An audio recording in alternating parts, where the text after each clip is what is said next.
The ACLU, to the dismay of those who said it wouldn't last, is now 500,000 Americans united in one cause. Since the ACLU's founding in 1920, the political currents have sometimes taken America off course.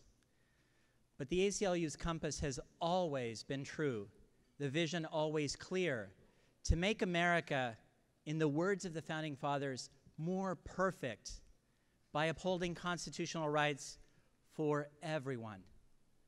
What I admire about ACLU members is your passion and determination. I assume you're all members. If not, we can fix that, as you can see from your tables. You don't sit still for injustice. You take a stand for what's right. You never give up. You use your big mouths for big change. And you give the ACLU the strength to always stand for justice. With your support, the ACLU has secured justice for countless people here in the Southland, across California, and around the nation. Why, just this year, the ACLU pushed LA to guarantee that workers at large hotels earn $15 an hour. Despite working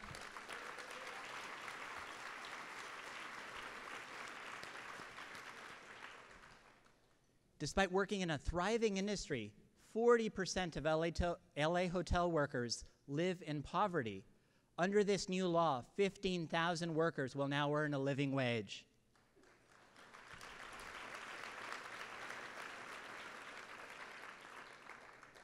The ACLU challenged violence in LA County jails.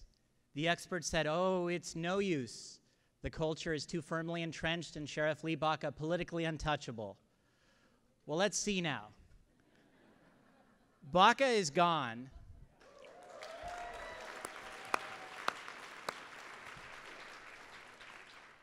And for the first time in 100 years, an outsider has been elected sheriff.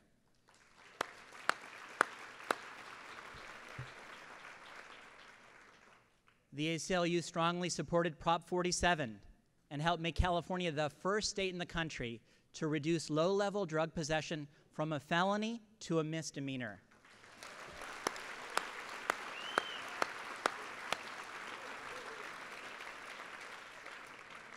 Tens of thousands of men and women will now serve shorter sentences, and the savings from mass incarceration will be invested in rehabilitation and education.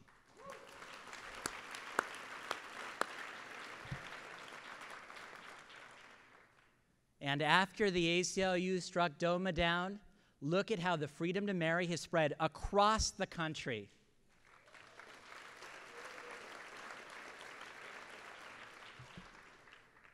But we still have more to do. It's distressing to see a rising tide against basic rights. Exhibit A, you all saw it just a few days ago at election night. Many states see a black president as a call to arms, and they've schemed to stop millions of Americans from voting. Tonight, I want to talk about due process, our bedrock right to be treated fairly by the government, and how the government erodes this right for all of us when it makes child refugees represent themselves in court. Several years ago, the U.S. saw 6,000 children arriving at the border alone. Their number has now swelled, and this year could reach 80,000. The sheer scale of the crisis demands action. Yet Congress is polarized and paralyzed, and the president unwilling to act alone. That's what happens when politics becomes all about expedience. These children, many less than 12 years old, some as young as 3 and 4, are politically powerless. They don't vote, they don't make campaign contributions, so they don't matter politically. Many see a golden chance to play politics. It's easier to fan the flames of fear than show moral courage. That's why the ACLU exists, to ensure our rights don't depend on political popularity. And that's why tonight we honor a lion of the Senate, a powerful and courageous voice for fairness and integrity in Washington, Senator Elizabeth Warren.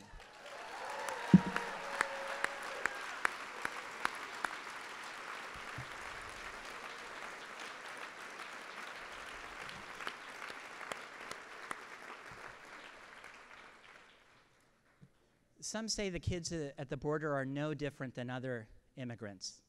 It's a very popular talking point, but it's simply not true.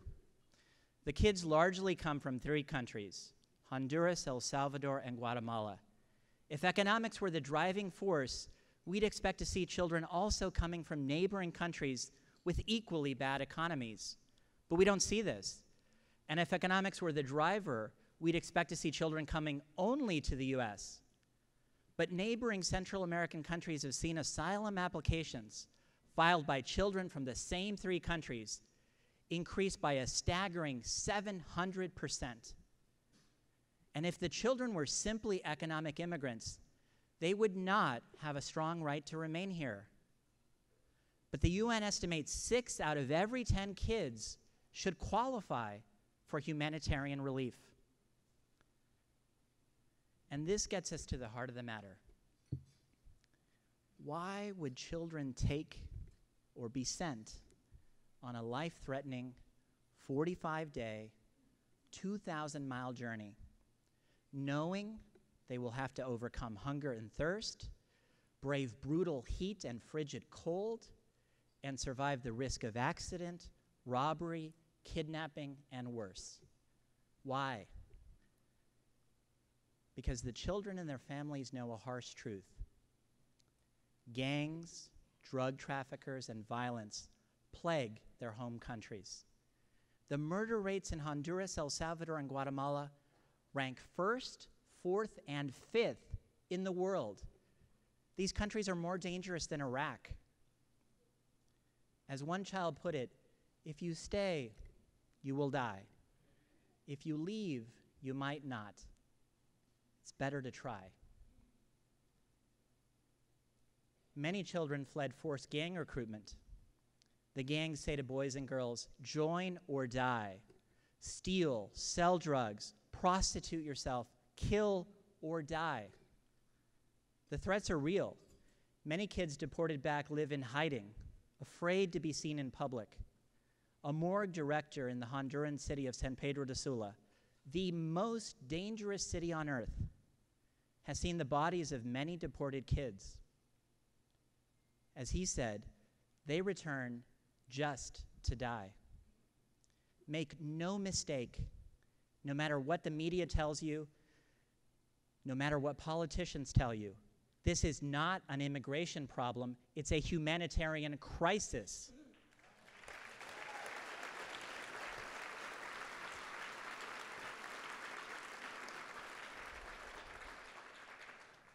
And after escaping violence, luckily surviving the journey, and facing gang recruitment or death if returned, these children deserve more, much more, than to be put in deportation and expected to represent themselves. Sadly, that's what our government now does. In criminal court, if a defendant cannot afford a lawyer, the government simply appoints one. But the government provides absolutely no such right in immigration, not even for a child. So a 9-year-old girl from San Pedro de Sula has to navigate deportation alone. An asylum officer questions her, asking her to recount the painful details of gang threats, beatings, kidnappings, prostitution, rape. She has to open up about memories she wants to bury to a stranger. If the application is denied, and it typically is, she goes before a judge. She must again detail past traumas, this time in open court. And to make it even worse, she has to make legal arguments and present evidence, all without any help at all. Can you picture it? On one side, a terrified 9-year-old struggling to understand, looking around at the adults for some compassion. And on the other side, a government lawyer just looking to deport the child. Do you think it's fair? Do you think it's just? Do you think it's American to leave a child defenseless when the child's life hangs in the balance? America is a nation of values. America promises to do what's fair, what's right, what's just. That promise is embedded in the Bill of Rights, and I believe ingrained in our blood. As Americans, we have a duty to make sure the nation sticks by its values and makes good on its promise. We have a duty to provide each child refugee an attorney so they can have their day in court. If we allow their voices to be heard, countless children, now slated to be deported and live in fear or die, will have the chance to run and play and laugh freely and securely. It all depends on us, our willingness to hear their cries for help and heed the call of justice. The genius and challenge of America is that we're all in this together. Your rights and mine are bound up with theirs. The right to due process claimed by refugee children is the exact same right that protects us all. So when we weaken rights for some, we weaken them for all. That's why America is not easy. America dares you to care about other people. America dares you to stand up, to speak out whenever other people's rights are threatened, even if their skin is a different color, even if they pray to a different God or no God, and even if they weren't born here. That's why the ACLU stands for justice for everyone. And that's why the ACLU is in court now, representing all child refugees, demanding that the federal government treat each and every one fairly.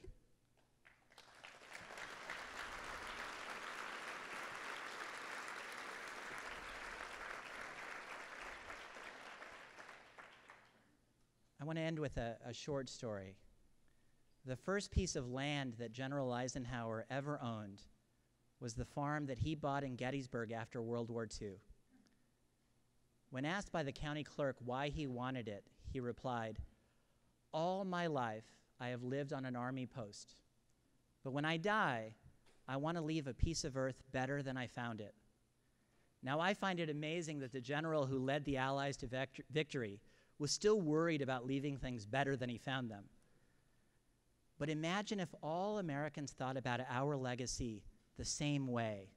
If we all tried to leave our land better than we found it. If we all did our part to make America more just, more equal, more free. You might be thinking, I'm just one person, what can I do? Well, it's simple, and the answer is right in front of you. Do what's worked for nearly a century. Become a card and cup carrying member of the ACLU. By joining the ACLU, you take a stand. You stand for justice. Let's stand together. Let's stand against the political currents. Let's stand for what's right and fair and just. Together, we can protect and expand the precious right to vote. Together, we can make sure America treats child refugees fairly. Together, we can fight for the ideals of a decent and just nation. We can make America better. Let's do it together. Join us. Thank you.